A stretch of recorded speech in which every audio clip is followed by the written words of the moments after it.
Hello, Richard Morris from Morris Succession Lawyers, coming here today from just at the wharf, or near the wharf at Laurieton, where the co-op formerly was until there was a recent fire, but hopefully that'll be rebuilt. Certainly a lot of community support behind rebuilding it in the near future. I've got a friend here in a Pelican. I don't know if you can see that up on the light tower, and I've got a few jet skis buzzing around. Obviously it's still not cold enough for some people to get out on the water. But I just thought I'd have a quick talk about lost wills. I've had a few cases in the recent years and months where the original will's been lost, and typically the reason for that is that the person's sought to store the will at home with them. I know that can be a preference for some clients, however I recommend against it, and the reason is that paper management at home might become an issue. Your house might burn down.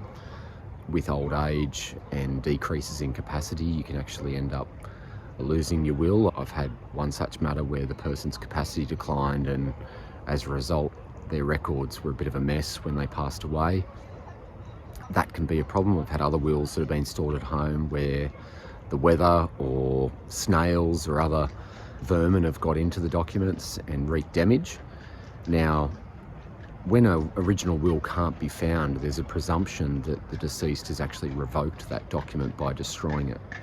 And so you've got to satisfy the court that the deceased didn't revoke the will by destroying it, which may be explainable in some circumstances, but in other instances it might be more difficult. If a will's been lost by a solicitor, for instance, it's usually fairly easy to prove that it wasn't revoked by the testator, because even if the solicitors have lost the will, they'll keep a will register or a safe custody register, which will show that the document wasn't removed by the deceased or wasn't transferred to another firm.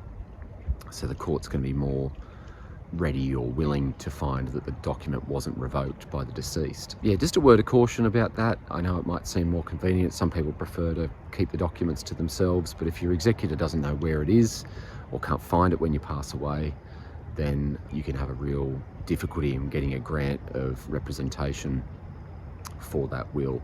It's not to say it's not impossible. We regularly get grants of probate to a copy of a will, but it is more difficult, and sometimes you might need to prepare a large amount of additional affidavit evidence to explain what has happened to the will, and this can lead to delays in administering the estate and sometimes more costs. So definitely recommend keeping your will with your solicitor, but if you are involved with an estate and the will can't be found, please feel free to give us a call at Morris Succession Lawyers. Thank you.